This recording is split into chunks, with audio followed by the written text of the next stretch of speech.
Eternal God emperor के पिछले episode में हमने देखा रुओचन लुओशु पर अपनी सेक्रेट गाइडिंग स्वॉर्ड टेक्निक का इस्तेमाल करता है। लुओशु की तरफ देखते हुए उन्हें कहता है, सीनियर आप इस चीज का बुरा मत मानिएगा।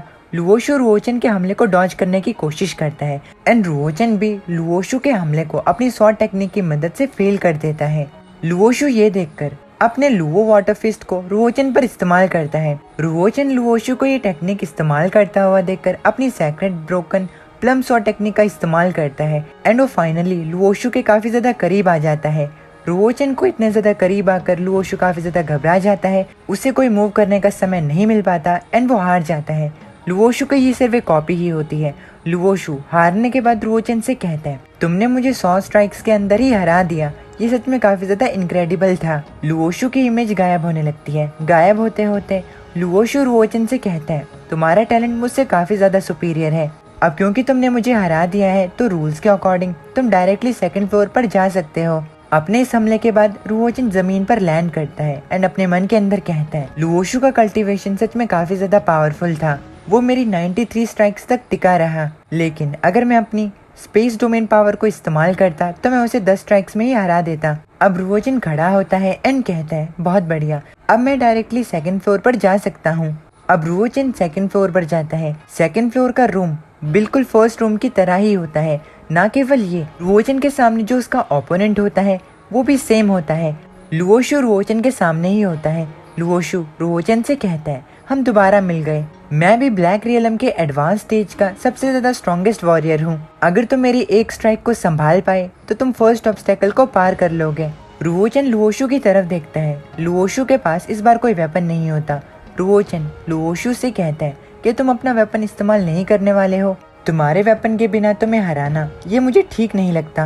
रुओचन की बात सुनकर लुओशु रुओचन से कहता है, अगर मैंने अपना वेपन इस्तेमाल किया तो मुझे डर है कि सेकंड फ्लोर के फर्स्ट ऑब्स्टेकल को कोई भी पार नहीं कर पाएगा। रुओचन इस बात को सुनने के तुरंत बाद ही अपनी स्वॉर्ड से लुओशु की तरफ हमला करने लग जाता है। सेकंड फ्लोर में धमाका होता है। रुओचन अपने आसपास देखता है लेकिन उसे लुओशु नहीं दिखता। लुओशु उसके पीछे होता है। अब लुओशु रुओचन के पीछे आकर उस पर अपने first move Luo water tsunami से हमला करता है, लेकिन सही टाइम पर रुओचन अपनी स्वॉर्ड को आगे लाता है एंड लुओशु के हमले को ब्लॉक कर देता है। लेकिन इसके बावजूद भी लुओशु की स्ट्राइक इतनी ज्यादा पावरफुल होती है कि वो रुओचन को स्लाइड करके एकदम पीछे धकेल देती है। रुओचन जो कि लुओशु की स्ट्रेंथ से दंग होता है, वो अपने मन के अंदर कहता है वो काफी ज्यादा तेज है और उसका ये पंच काफी ज्यादा पावर पैक पंच था। अब रुओचन अपने मरेडियन आइज को एक्टिवेट कर लेता है। लुओशु अपनी स्पीड का इस्तेमाल करते हुए रुओचन की तरफ हमला करने के लिए आगे बढ़ता है, लेकिन रुओचन अपनी जगह पर ही खड़ा रहता है एंड सही टाइम आने पर वो अपनी स्वॉर्ड को बाहर निकालता है एंड लुओशु से कहता है, मैं तुम्हारे मूवमेंट्स को देख सकता हूँ। अब रुओचन लुओशु पर हमला करता है, लेकिन जिस पर रुओचन हमला करता है वो सिर्फ लुओशु की एक आफ्टर इमेज होती है। जब रुओचन को इस बात का पता चलता है तब तक थोड़ी देर हो चुकी होती है, क्योंकि असली में लुओशु रुओचन के पीछे होता है। लुओशु रुओचन के पीछे जाकर अपने second move Luo water returning को इस्तेमाल करता है। रुओचन को पता लग चुका होता है कि जिस पर उसने हमला किया वो सिर्फ लुओशु की आफ्टर इमेज थी। रुओचन पीछे मुड़ता है एंड अपनी सेक्रेट स्वॉर्ड बेल टेक्निक को इस्तेमाल करता है एंड अपने डिफेंस को क्रिएट कर लेता है। हालांकि रुओचन की ये टेक्निक भी फेल हो जाती है। लुओशु एक ही पंच में रुओचन की बेल को तोड़ देता है, जिस चीज से रुओचन को काफी ज्यादा तकलीफ होती है एंड वो स्लाइड करके पीछे हो जाता है। रुओचन की स्ट्रेंथ को देखकर लुओशु भी काफी ज्यादा इम्प्रेस्ड होता है। वो कहता है, तुम जैसे स्ट्रॉन्ग ओपोनेंट से लड़े हुए काफी ज्यादा समय हो गया है। रुओचन जिसकी हालत थोड़ी खराब होती है वो अपने हाथ को अपनी छाती पर रखता है एंड खुद से कहता है, उसने मेरे स्ट्रॉन्गेस्ट डिफेंसिव मूव को सिर्फ अपने एक ही पंच में तोड़ दिया। रुओचन लुओशु से कहता है, यहाँ पर जो वॉरियर टफ है वो तुम हो। लुओशु अपने नेक्स्ट मूव को प्रिपेयर करने लगता है। अपने मूव को प्रिपेयर करते हुए रुओचन से कहता है, तुम जैसे स्ट्रॉन्ग ओपोनेंट्स के अगेंस्ट मुझे तुम्हें वो रिस्पेक्ट देनी चाहिए जो कि तुम डिजर्व करते हो। ये रहा मेरा third move Luo water transferring sword. Luoshu के स्थान से साफ साफ पता चल रहा होता है कि लुओशु बैटल को खत्म करने के मूड में होता है। रुओचन लुओशु की पावर को देखकर काफी ज्यादा काम चाहता है। वो अपने मन के अंदर कहता है, उसके लिए इस लेवल की जेन्युइन क्वी को अनलीश करना, ये वॉरियर सच में एक मॉन्स्टर है। अब लुओशु अपने water turns into a sword technique को रुओचन पर इस्तेमाल करता है, जिससे कि रुओचन की तरफ हजारों के नंबर में स्वॉर्ड आकर हमला करने लगती हैं। रुओचन अपनी तरफ काफी ज्यादा स्वॉर्ड्स को आता हुआ देखकर अपने मन के अंदर कहता है, फिस्ट्स इनटू अ स्वॉर्ड। लुओशु सच में काफी ज्यादा पावरफुल है। अगर मैंने येलो एक्सट्रीम रियलम तक कल्टीवेट नहीं किया होता तो मैं उसे आज नहीं हरा पाता। रुओचन लुओशु के हमले का जवाब अपने sky breaking plum shot technique को इस्तेमाल करके देता है। अपनी इस टेक्निक की मदद से रुओचन अपनी तरफ आते हुए काफी ज्यादा शॉट्स को रोक लेता है, लेकिन लुओशु भी कम नहीं होता।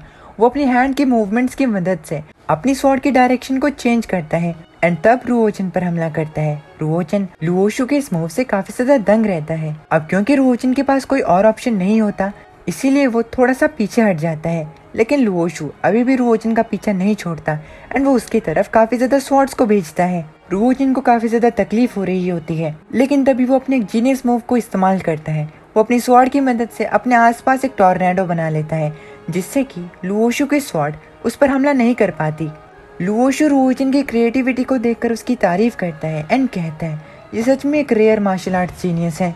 अब लुओशु खुद रुओचन के बनाए हुए उस टॉर्नेडो के अंदर जाता है एंड उस टॉर्नेडो को बीच से फाड़कर रुओचन के पास जाता है। इस बैटल को देखकर मार्शल मार्केट सीनियर सिस्टर्स भी काफी ज्यादा शॉक्ड होती हैं। शिंगलिंग इस बैटल को देखकर यनचन से पूछती है, सिस्टर चन तुम्हें क्या लगता है कि रुओचन लुओशु के कितने ज्यादा पंचेस को संभाल पाएगा? यनचन कहती है मुझे नहीं पता, वो ऑलरेडी 6 पंचेस को संभाल चुका है। अगर वो 9 पंचेस तक टिका रहा तो इसका मतलब ये होगा कि लुओशु एंड रुओचन के पास सेम स्ट्रेंथ है। यनचन भी रुओचन की कैपेबिलिटीज को देखकर काफी ज्यादा दंग रहती है। वो अपने मन के अंदर कहती है अगर रुओचन ने जी जान लगाकर वेस्टर्न एकेडमी के लेजेंड को हरा दिया तो ये सोचना नामुमकिन होगा कि कितना बड़ा हंगामा होगा इस चीज के बाद। अब तभी शिंगलिंग यनचन को फाइट देखने के लिए कहती है। फाइट में रुओचन एक और बार लुओशु के हमले को डॉज कर लेता है। डॉज करने के बाद रुओचन अपनी स्वॉर्ड से लुओशु की तरफ हमला करता है, लेकिन लुओशु ये देखकर पीछे हट जाता है। रुओचन इसी मौके का इंतजार कर रहा होता है। जैसे ही लुओशु थोड़ा पीछे हटता है, तभी रुओचन अपने गैलोपियन एलिफेंट फिस्ट टेक्निक को लुओशु पर इस्तेमाल करता है, जिससे कि लुओशु एंड रुओचन दोनों स्लाइड करके पीछे जाते हैं। नॉट टू मेंशन ये फाइट पानी के ऊपर चल रही होती है। अब क्योंकि रुओचन लुओशु को अपने इस मूव की मदद से पीछे हटाने में सफल रहता है, तो ये चीज मार्शल मार्केट सीनियर सिस्टर्स को काफी ज्यादा शॉक्ड कर देती है। लुओशु सच में रुओचन की कैपेबिलिटी से काफी ज्यादा इम्प्रेस्ड होते हैं। वो रुओचन से कहते हैं मैं सच में चाहता हूँ कि काश मैं भी तुम्हारे इस एरा में पैदा हुआ होता, शायद हम दोनों फ्रेंड्स होते या फिर जन्म जन्म के दुश्मन। लुओशु की बात सुनकर रुओचन लुओशु से कहते हैं अब क्योंकि आप मेरे बारे में इतना ज्यादा बड़ा कह रहे हैं तो प्लीज अब अपने नेक्स्ट मूव के साथ अपनी रिस्पेक्ट को दिखाइए। रुओचन की बात सुनकर लुओशु अपने 8th step water turns into a dragon move को तैयार करने लगते हैं। रुओचन इस मूव को देखकर कहते हैं ये सच में काफी ज्यादा है। लुओशु रुओचन पर हमला करते हैं एंड कहते हैं मेरी उम्मीदों पर खड़े उतरना।